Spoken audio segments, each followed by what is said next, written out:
నమస్కారం. లక్ష్మి చెప్పే కథలకు స్వాగతం. వీణులతో వీక్షించటానికి సిద్ధం కండి. ప్రియ సఖులు, ఇప్పుడు మనం ప్రముఖ రచయిత్రి శ్రీమతి రంగనాయకమ్మ గారు రచించిన స్వీట్ హోమ్ ధారావాహికం నుండి 6వ భాగం వినేద్దామండి. పొద్దున్న 8 గంటల వేళ పిల్లలిద్దరూ పెరుగన్నాలు తిని బళ్ళోకి పోయారు. విమల వంటింట్లో సవ్యసాచిలాగా పనులు చేసుకుంటోంది. పిన్ని, మా అమ్మ మీ కప్పుతో పంచదార ఇమ్మంది అంటూ వచ్చాడు 11 ఏళ్ల గోపాలం. నువ్వింకా బళ్ళోకి పోలేదేం అని కసిరింది విమల తన పనికి అడ్డొచ్చాడని. వెళ్తాను, మా అమ్మ పంచదార. సరేలే తీసుకుపో అని పంచదార కప్పు అందించి వెనక తిరిగింది. పిన్ని, నిన్న బాబాయి ఇంకో అమ్మాయి ఎక్కడికో వెళ్తున్నారు రహస్యం చెప్పేసి కుతూహలంగా చూశాడు గోపాలం. ఇప్పుడు నిన్న సాయంత్రం మా అమ్మ కాఫీ పడతామంది, బజార్కి వెళ్ళా. బాబాయిని బాగా చూశాను. ఇంకొక అమ్మాయి సన్నగా పొడుగ్గా ఉంది పిన్ని, తెల్ల చీర కట్టుకుని 2 జడలు వేసుకుంది. పక్కుమంది విమల. తెల్లబోయాడు గోపాలం. వెధవ, ఇదే నువ్వు నేర్చుకుంటోంది అని వాడి చెవి మెలిపెట్టి మళ్ళీ నవ్వటం మొదలుపెట్టింది. గోపాలం హడలిపోయి పరిగెత్తాడు. విమల నవ్వి నవ్వి నీరస పడిపోయింది. బుచ్చి బద్ధకంగా లేచి అయిష్టంగా మొహం కడుక్కొని కళ్ళజోడు సర్దుకుంటూ వంటింట్లోకి తొంగి చూశాడు విమల మూడ్స్ కోసం. లోపలికి రావచ్చు, పర్వాలేదు, నువ్వు వంట చేస్తున్నావని ఎవరూ అనరు అని ఆహ్వానించింది విమల. తన పుట్టింటి వాళ్ళు అల్లుడు గారికి ఇచ్చిన 2 చదరపు గజాల పీట వాలుస్తూ. బుచ్చి ధైర్యంగా వచ్చి పీట మీద బాసిం పట్టు వేసి కూర్చుని, కాఫీ ఇంకా కలపలేదా అని పలకరించాడు. అల్లుడు గారి వెండి గ్లాసుతో కాఫీ దగ్గర పెట్టి, ఈ పూట బ్రహ్మరాతేది లేదా అంది. ఉందిలే, అర్జెంటు కాదు. ఏం అడిగాడు. విమల మొహం ముట్టముట్టలాడిస్తూ, నిన్న సాయంత్రం నువ్వు ఎవరో తెల్లటి అమ్మాయిని వెంటేసుకుని బజార్లో తిరుగుతున్నావుట గోపాలం చెప్పాడు, నిజమేనా అంది. చాచా, ఎప్పుడు? నేనా? కంగారు పడ్డాడు. ఎందుకలా కంగారు పడతావు? నిజం చెప్పేయి. నిన్న సాయంత్రం గుర్తులేదా? బాబోయ్, ఇదేం గోలొచ్చి పడిందే నీతో? నిన్న సాయంత్రం నువ్వు నేనేగా సినిమాకి వెళ్ళాము. నిన్నే చూసి ఎవరనుకున్నాడో కుర్ర సన్యాసి. నవ్వేసింది విమల చిలిపిగా. నీకు రహస్యాలు ఉన్నట్టేనా అంది. ఉండవా పురుషులకి? విమల ఎర్రగా చూసి ఉల్లిపాయలు కొయ్యటం ప్రారంభించింది. బుచ్చిబాబు కాఫీ నాలుక తగలగానే కనిపించే సుందరలోకాలలో విహరిస్తూ హఠాత్తుగా విమలను చూశాడు. అదేమిటి, కళ్ళల్లో నుంచి నీళ్లు వస్తున్నాయి అన్నాడు. ఉల్లిపాయ పొగరతో చిరాకు పడిపోతూ విమల, కళ్ళలో నుంచి నీళ్లు కాక పారొస్తాయా అని కష్టమంది. ఇంతలో ఇంటి ముందు రిక్షా ఆగిన చప్పుడైంది. విమల పప్పు గుత్తి వదిలేసి బుచ్చిని తోసేసి బయటకు దూసుకువెళ్ళింది. రిక్షాలో నుంచి దిగుతున్న భార్యాభర్తల్లో భార్య నవ్వు మొహంతో లోపలికి వస్తూ ఉంటే భర్త రిక్షా అతనికి డబ్బులు ఇస్తున్నాడు. అరే విశాల, ఏమిటే ఇది అంటూ విమల సంబరంగా విశాలను కావలించుకుంది. తర్వాత పక్కకు చూసి, రండి మరిది గారు, ఇంతసేపు ఆ రిక్షా అతనితో మంతనాలు అంటూ అతగాడిని కూడా పలకరించింది. ఏ విశాలబ్బా అన్నట్టు చూస్తున్నాడు బుచ్చిబాబు. విమల నవ్వుతూ, మన విశాలే, మర్చిపోయావా? కొత్తల్లో నువ్వు మా ఇంటికి వచ్చినప్పుడు నీ అన్నంలో చింతపిక్కలు దాచి నీళ్ల గ్లాసులు నిమ్మకాయలు పిండి ఎంత అల్లరి చేసేది మా పిన్ని గారు అమ్మాయి విశాల అని ఒక్క నిమిషంలో గుర్తు చేసింది. ఆ రోజులు ఆ విశాలాక్షి జ్ఞాపకం వచ్చి నవ్వాడు బుచ్చిబాబు. బాగున్నావా విశాల అన్నాడు ఆప్యాయంగా. విశాల తలదించేసుకుంది. తల ఊపి ఊరుకుంది. చాలా బాగున్నట్టు అర్థమైంది బుచ్చిబాబుకి. విమల మళ్ళీ బుచ్చిబాబుతో, నువ్వు విశాల పెళ్ళికి రాలేదు. మా మరిది గారి పేరు శ్యామలరావు గారు, రాజమండ్రిలో హిస్టరీ లెక్చరర్గా చేస్తున్నారు అంటూ చెప్పి నవ్వుతూ శ్యామలరావు కేసు చూసింది. మా ఆయన్ని మీరు చూడలేదు. పేరు బుచ్చిబాబు, లాయరుగా న్యాయశాస్త్రాన్ని ఉద్ధరిస్తున్నారు. అది వదిలేయండి, మీరిద్దరూ బంధువులు, తోడల్లుళ్ళు. శుభ్రంగా కూర్చొని మాట్లాడుకోండి, కాఫీ తెస్తాను. మీరిద్దరూ మా ఇంటికి రావటం చాలా సంతోషంగా ఉందండి, నిజంగా అని గబగబా చెప్పేసి విశాలని లాక్కుపోయింది లోపలికి. బుచ్చిబాబు చిరునవ్వుతో చూస్తూ ఉంటే శ్యామలరావు తెల్లబోతూ ఉండిపోయాడు. విమల విశాలతో, ఏమిటే మీ ఆయనకు నీకు ఇంత హఠాత్తుగా గుర్తొచ్చాం అంటూ కాఫీకి నీళ్లు పడేసింది పొయ్యి మీద. మా పిన్నత్త గారి కూతురు పెళ్ళికి వెళ్ళాం అక్కయ్య, సాలూరు. దారిలో మిమ్మల్ని ఒకసారి చూసిపోదామని. అంతేగాని మా మీద ప్రేమ కాదన్నమాట. అలాగే అనుకో. ఇక్కడికి రావాలని మా ఆయన్ని ఎంత బతిమాలేనో నీకేం తెలుసు అంది విశాల. అంత బతిమాలించుకున్నాడా? మొగుణ్ణి బతిమాలి బతిమాలి చిక్కిపోయినట్టున్నావు. చాలా సనపడ్డావు తెలుసా. కులాసాగా ఉందా ఒంట్లో, మీ ఆయన ఒంట్లో? నవ్వింది విమల. తర్వాత బుచ్చిబాబు కోర్టుకు వెళ్ళిపోయాడు. శ్యామలరావు స్నానాలు అవి ముగించి ఏవో పుస్తకాలు తిరగేస్తూ కూర్చున్నాడు. విమల విశాల వంటింట్లో చేరి ఎడతెరిపి లేకుండా కబుర్లు చెప్పుకోవటం మొదలుపెట్టారు. సూర్యుడు పెద్ద పిల్లయిందిట. లలిత పెళ్లి చేసుకొనని దెబ్బలాడి బియ్యలో చేరిందిట. విశాల మేనత్తకు ఇంజెక్షన్ సెప్టిక్ అయితే ఆపరేషన్ చేశారట. వరకట్న నిషేధ సంఘం స్థాపించి తెగ ఉపన్యాసాలు ఇచ్చిన జగ్గారావుకు 50,000 కట్నం ఇస్తున్నారట. శకుంతలని వాళ్ళ ఆయన అనుమానించి పుట్టింటికి పంపించేశారట. వంటలయ్యేదాకా ఇద్దరూ తెగ మాట్లాడుకున్నారు. చుట్టాలు వేడివేడి అన్నాలు తిని ప్రయాణం బడలికంతా తీరేలాగా నిద్రలిపోయారు సాయంత్రం దాకా. విమల టిఫిన్లు చేసి సాయంత్రం కూరలు చేసి చుట్టాలకు మేలుకొలుపులు పాడింది. బుచ్చిబాబు కూడా వచ్చాడు. నలుగురు కూర్చుని కబుర్లు చెప్పుకున్నారు. అందరికన్నా ఎక్కువ విమలే మాట్లాడింది. పత్రికల మీద సినిమాల మీద ఉపన్యాసాలు ఇచ్చింది. ఆడవాళ్ళు ఉపన్యాసాలు ఇవ్వటం దేశానికి అరిష్టం వదిన గారు అన్నాడు శ్యామలరావు హాస్యంగా. దేశం అంటే పురుషులే అయితే పురుషులకు అరిష్టమేలేండి అంది విమల. ఆవిడ నోరు మంచిది కాదు, ఊరుకోండి అన్నాడు బుచ్చిబాబు శ్యామలరావు పక్షాన చేరి. చిన్న చిన్న వాగ్వివాదాలు జరిగాయి. విశాల వింటూ కూర్చుంది కానీ ఒక్క మాటన్నా మాట్లాడలేదు. ఏం విశాల, పెళ్ళైన తర్వాత చాలా బుద్ధిమంతురాలు అయిపోయావు, మాట్లాడటమే లేదు అన్నాడు బుచ్చిబాబు విశాలను చూసి నవ్వుతూ. విశాల నవ్వి ఊరుకుంది. పెళ్ళైన తర్వాత కొత్త బుద్ధి రాలేదు, అది ఎప్పుడూ బుద్ధిమంతురాలే అంది విమల లేచి పక్కలు వేయటానికి ఉపక్రమిస్తూ. అక్కయ్య ఆ మాట అంటూ విశాల విమల్ని చాటుకు పిలిచి వాళ్ళిద్దరికీ పక్కలు ఆ గదిలో వెయ్యి నువ్వు నేను ఇక్కడ పడుకుందాం అంది. చాలే, మీ ఆయన నన్ను తిట్టుకుంటాడు. తిట్టుకోరులే, నేను నీ దగ్గర పడుకుంటాను అంది విశాల. ఇదెక్కడి ప్రేమే, నా కోసం మొగుడిని వదిలేస్తావా? కౌగిలిలో ఒదిగిపోయి కలలు కనే వేళాయే అంది చిలిపిగా. అసలు నువ్వే బావని వదలలేవనుకుంటా. ఏడు సేవలే కానీ ఇక్కడే పడుకో నోరు మూసుకుని. ఆలయాన వెలసిన ఆ దేవుని రీతి ఇల్లాలే మగవాడికి జీవన జ్యోతి తెలిసిందా అనేసి వినిపించుకోకుండా వెళ్ళిపోయింది విమల. విశాల మంచం మీద కూర్చుని తల వాలేసి ఆలోచిస్తూ ఉంటే శ్యామలరావు గదిలోకి వచ్చి తలుపులు వేశాడు. కిటికీ దగ్గర నుంచుని సిగరెట్టు కాల్చాడు. అసహనంగా అటు ఇటు తిరిగాడు. ఇక్కడికి వస్తానని ఎందుకు అంత పట్టుపట్టావో ఇప్పుడు బాగా తెలిసింది అన్నాడు మంచం మీద కూర్చుంటూ. విశాల నేల చూపులు చూస్తోంది. ఏం మాట్లాడమేం? ఏమిటి? నెమ్మదిగా తాలెత్తింది. అతను నీకు బాగా తెలుసని చెప్పలేదేం అన్నాడు. ఏం చెప్పాలో తోచక ఊరుకుంది. మీ అక్కకు పెళ్ళయ్యేసరికి నీకెన్నేళ్ళు? విశాల జవాబు చెప్పలేదు. 16 ఏళ్ళుంటాయా? చురుగ్గా చూసింది. దానికి పెళ్ళై 10 ఏళ్ళయింది. అప్పటికి నాకు 11, 12 ఉంటాయి అంది. శ్యామలరావు కొంచెం శాంతించాడు. అయితే మాత్రం ఆడపిల్లలకి చిన్నప్పటి నుంచి గుడ్ క్యారెక్టర్ ఉండాలి. పరాయి మగాళ్ళతో హాస్యాలేమిటి?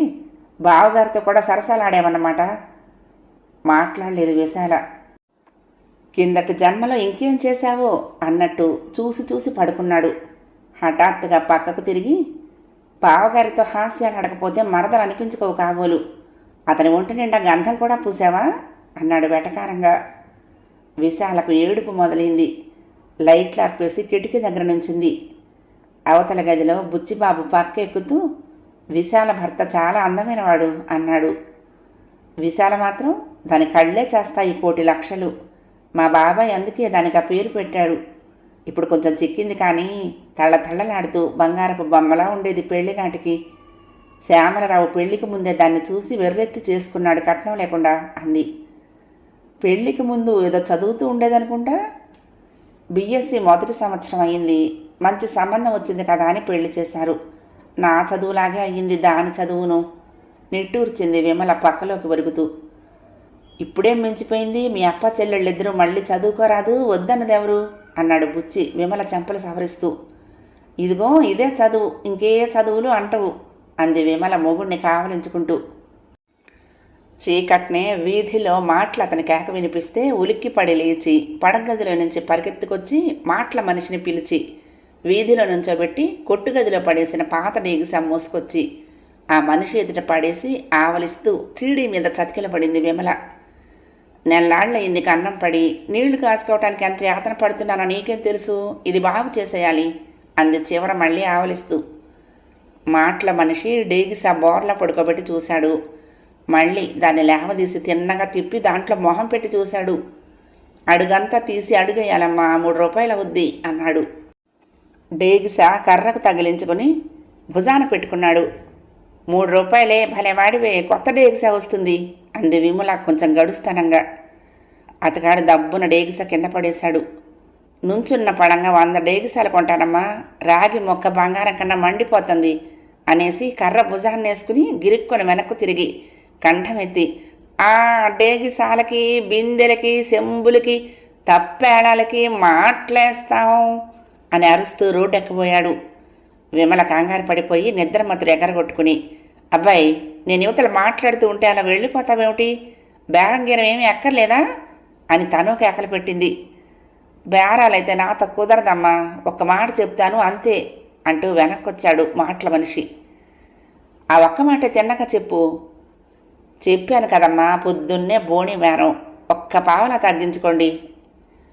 అట్లా కాదు, ఇంకొక బేడ తగ్గించుకో. ఏంటమ్మా మీరు పొద్దున్నే? మరి పొద్దున్నే ఎందుకు వచ్చావు? భోజనాలు అవి అయ్యాక రాకపోయావా? పొద్దున్నే వచ్చావు కాబట్టి బేరం కూడా పొద్దున్నే ఉంటుంది అంది. ఓ అమ్మ తల్లి, మా బాగా చెప్పావు. ఇదిగో డేగిసా చక్కగా బాగు చేసి పెట్టు, నువ్వు అడిగినట్లే ఇచ్చేస్తాను, ఇంకో రూపాయి కూడా ఇస్తాను సరేనా అంది.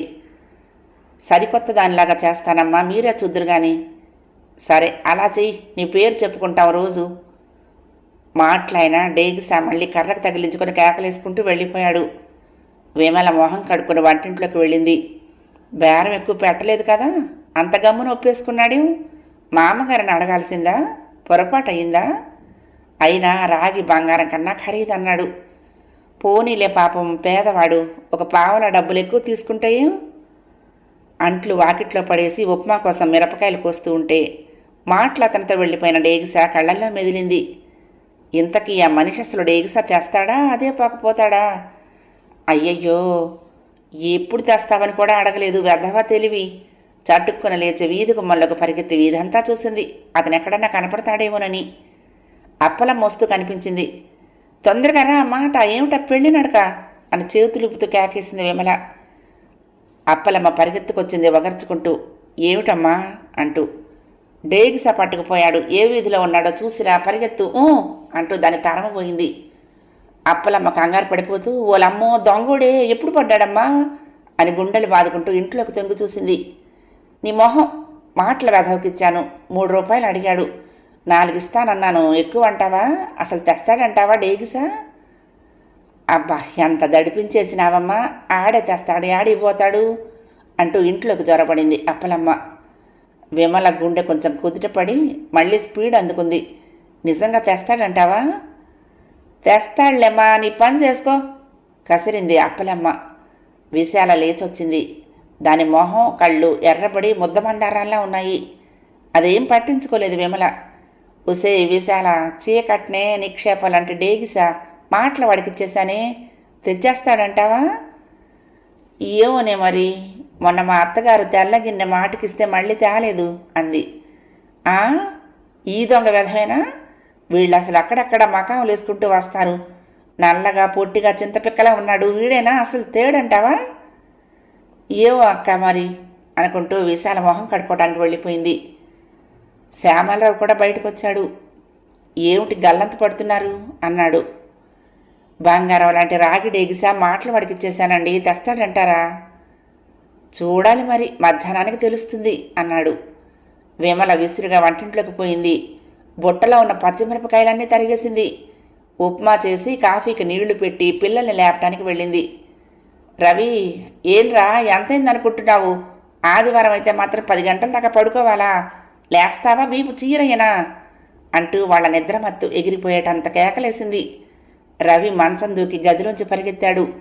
కవిత మంచం పట్టుకుని పాకుతూ ఉంటే దానికి ఒకటి అంటిస్తే అది కూడా అన్నగారి వెనక పరిగెత్తింది. బుచ్చిబాబు బద్ధకంగా దుప్పట్లో నుంచి మొహం బయటపెట్టి, ఎందుకు విమల, వాళ్ళని చీకట్లోనే లేపేస్తావు, పడుకోని అనేసి మళ్ళీ దుప్పట్లోకి తప్పుకున్నాడు. అందరి వంతు నువ్వు పడుకున్నావు చాలదు అనేసి వెళ్ళిపోయింది విమల పళ్ళు నూరుతూ. శ్యామలరావు ఉప్మా బాగానే తిన్నాడు.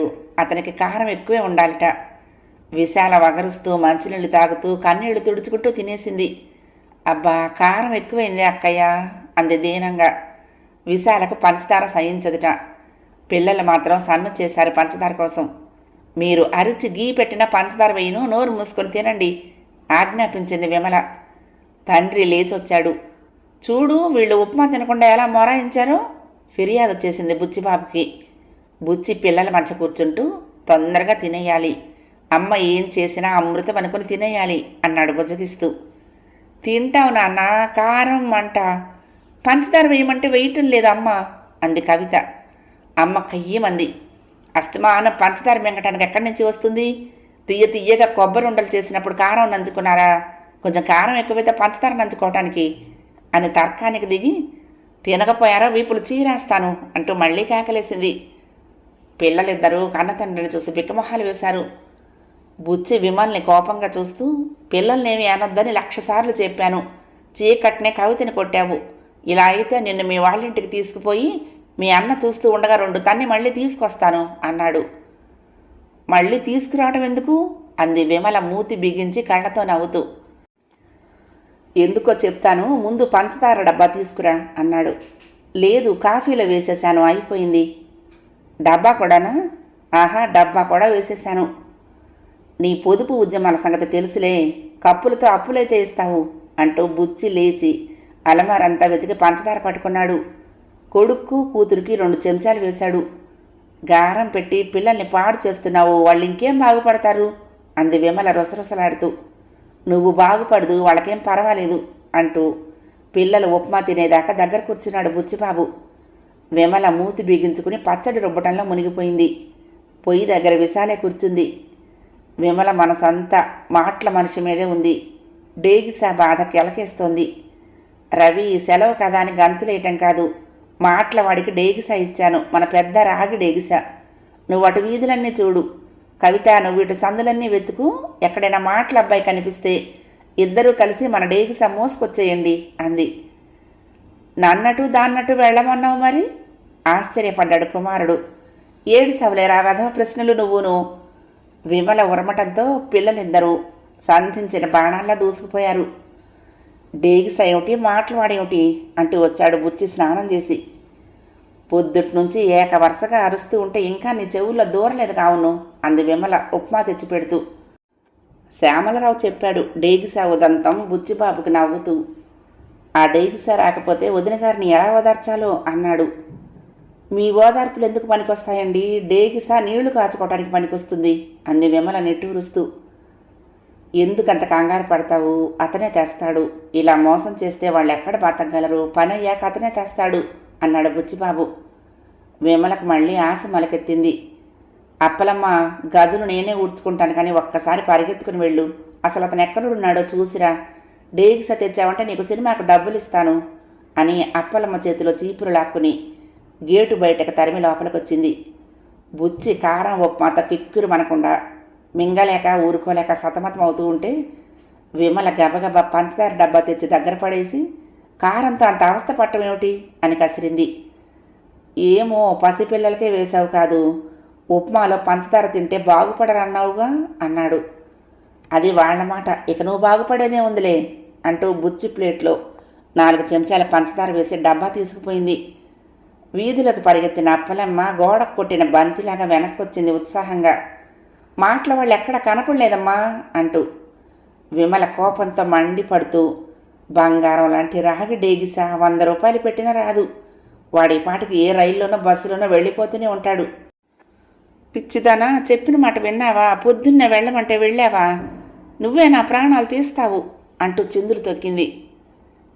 ఏమిటండి నీ పాడు మాటలు అంటూ అప్పలమ్మ సగం మన్నించి సగం దూషిస్తూ విమల్ని చీవాట్లు వేసింది. ఆ గందరగోళంలో నుంచి తప్పించుకుని బుచ్చిబాబు గదిలోకి వెళ్ళిపోయాడు. క్లయింట్లకు ఉత్తరాలు రాయడానికి కవర్ల కోసం వెతికి డెస్క్ నిండా కట్టలుగా పడి ఉన్న కాగితాల మధ్య అవి దొరక్క ఓడిపోయాడు. అవన్నీ విమల రాసుకున్న నవలలు, కథలు, నాటకాలు, వ్యాసాలు అవన్నీ పెట్టెలో నుంచి తీసి పోస్ట్ కార్డులు అవి ఉండే డెస్కులో ఒకచోట పెట్టింది విమల. ఆ సంగతి తెలియని బుచ్చిబాబు బయటకొచ్చి విసుగ్గా, విమల డెస్క్ నిండా ఏమిటా చెత్త, మధ్యాహ్నం తీసిపారాయి అన్నాడు.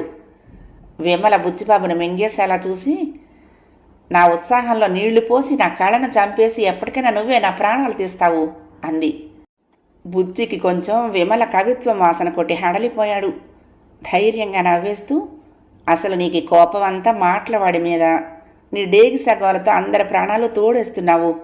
పోనీ ఏ చెట్టు కింద బాగు చేసేది చెప్పాడా, వెళ్ళి చూస్తాను, పేరన్నా అడిగావా అంటూ జోళ్లు వేసుకుని వెళ్ళటానికి సిద్ధమయ్యాడు. నువ్వు వెళ్ళక్కర్లేదులే, వెధవ పాత డేగిసా కోసం సెలవు పూట చెట్లు పుట్టలు పట్టుకుని తిరగక్కర్లేదు అని కేకలేసింది విమల.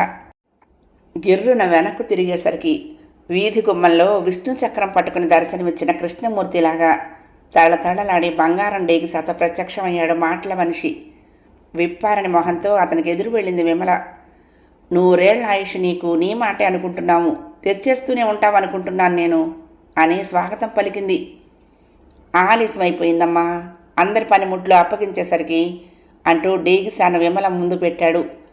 విమల పొంగిపోతూ, అదేం మాట, పని అన్నాక నిమిషాల్లో అవుతుందా అంది డేగిసాను తిప్పి చూస్తూ.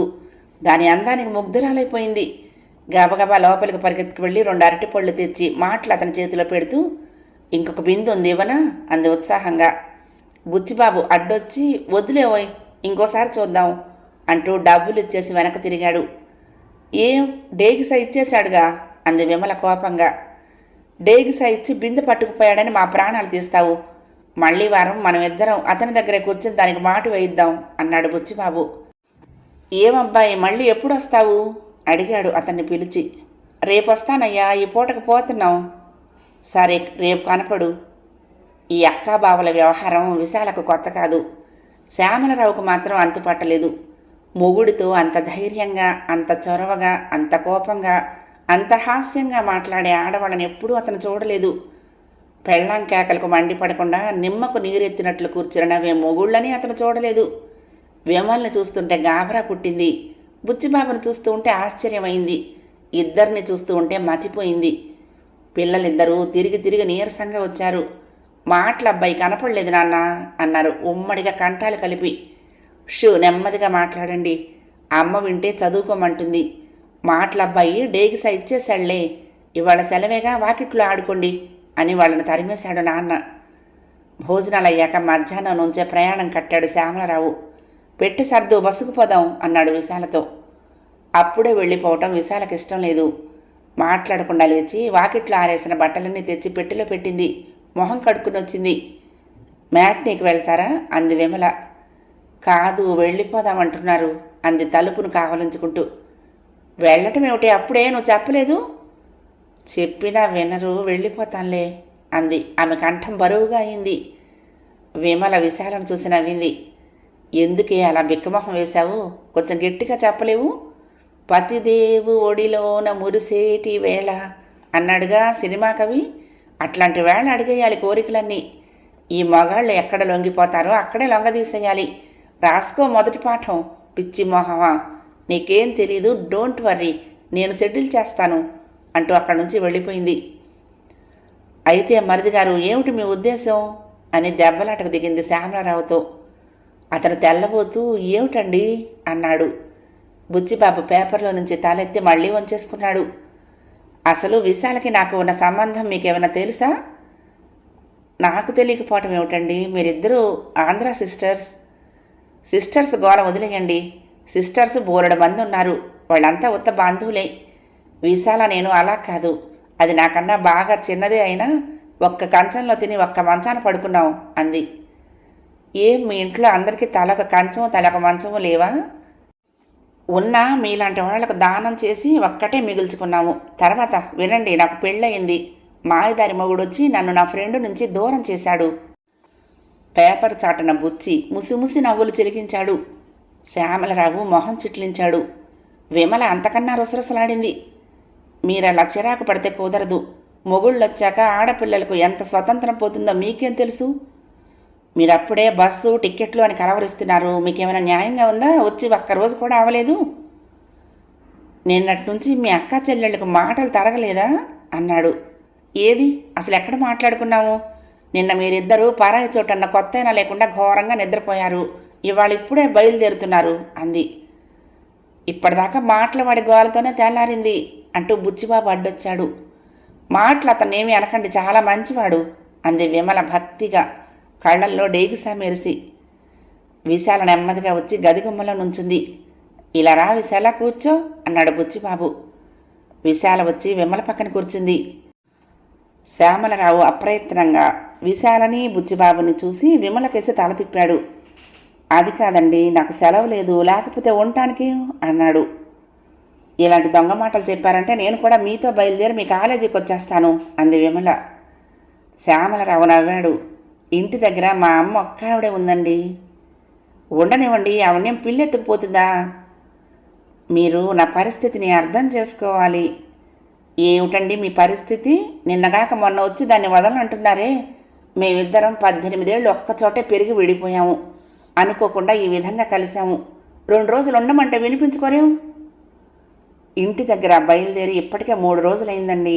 మళ్ళీ ఎప్పుడైనా తీసుకొస్తాను, ఈసారికి తీసుకుపోతాను అన్నాడు.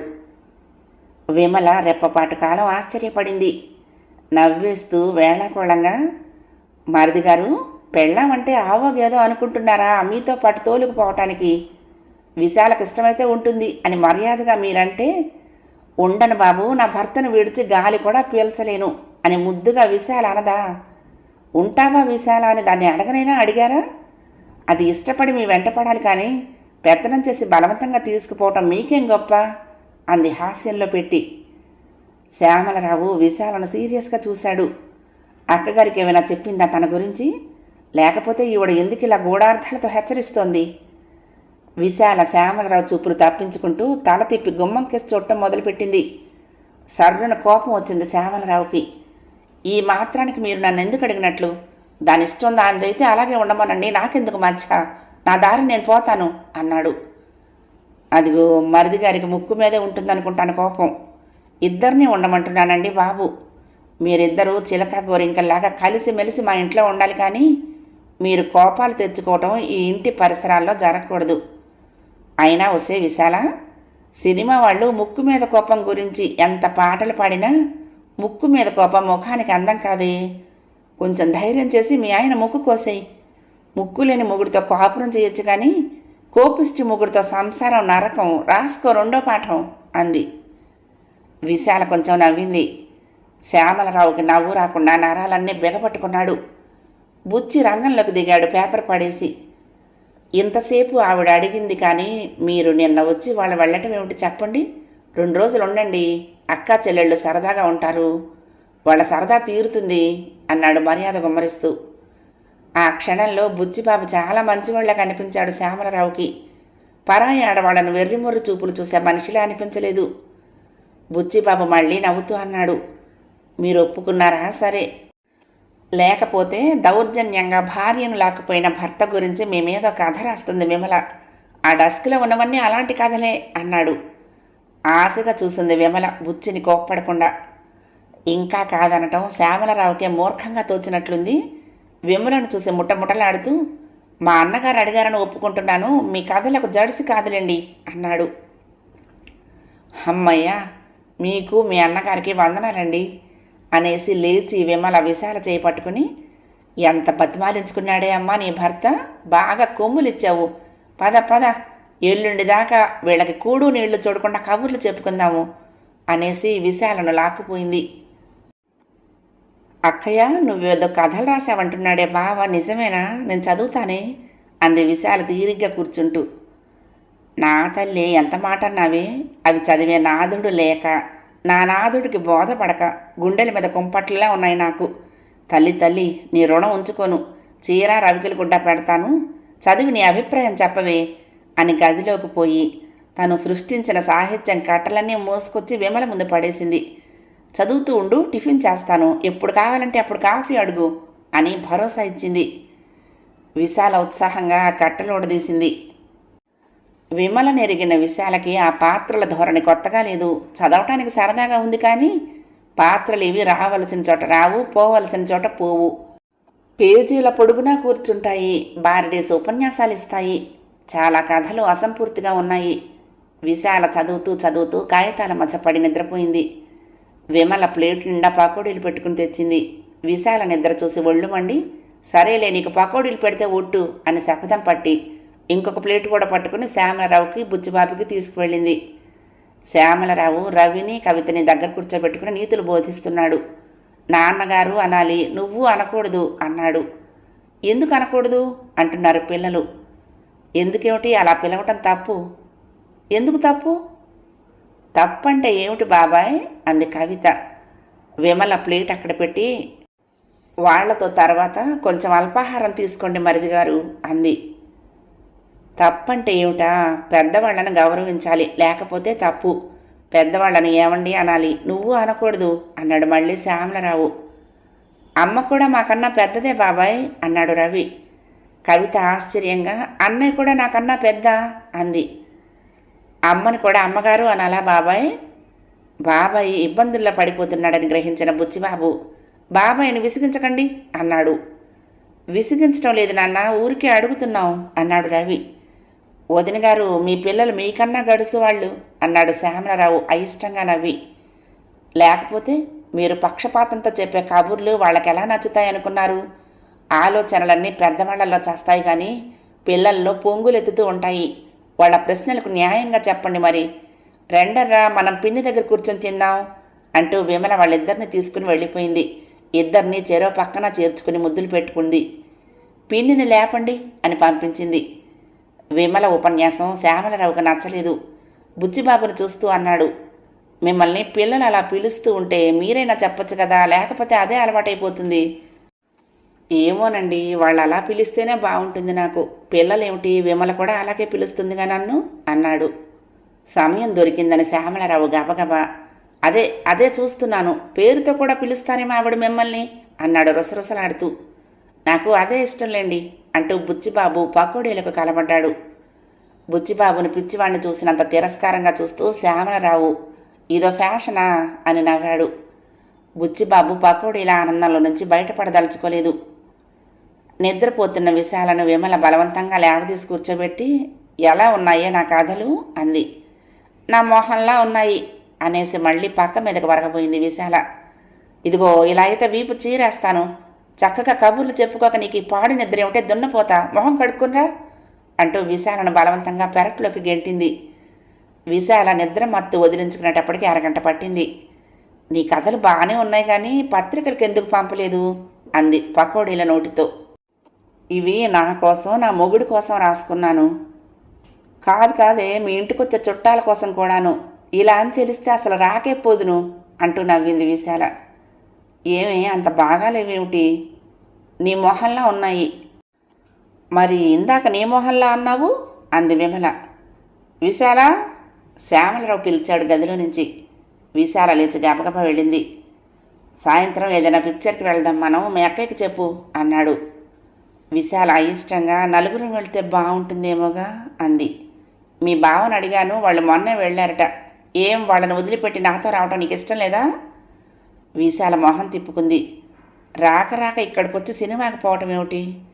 ఇంకా ఏమైనా అంటే మీ బావని వదలలేవా అంటాడని తెలుసు. అలాగే వెళ్దాము, అక్కయ్యకి చెప్తాను అంటూ యువతలకు వచ్చేసింది. తను విమల దగ్గర ఎక్కువసేపు ఉండకూడదని అతని అభిప్రాయంగా విశాలకు తొందరగానే అర్థమైంది. 6వ భాగం సమాప్తం. ప్రియ సఖులు, ఈ కథ మీకు నచ్చితే తప్పకుండా లైక్ చేయండి, షేర్ చేయండి, కామెంట్ చేయండి, సబ్స్క్రైబ్ చేసుకుని నన్ను ఎంకరేజ్ చేయండి. ఉంటానండి. ప్రేమతో లక్ష్మి, కృష్ణాతీరం దుర్గమ్మ సన్నిధానం. నమస్తే.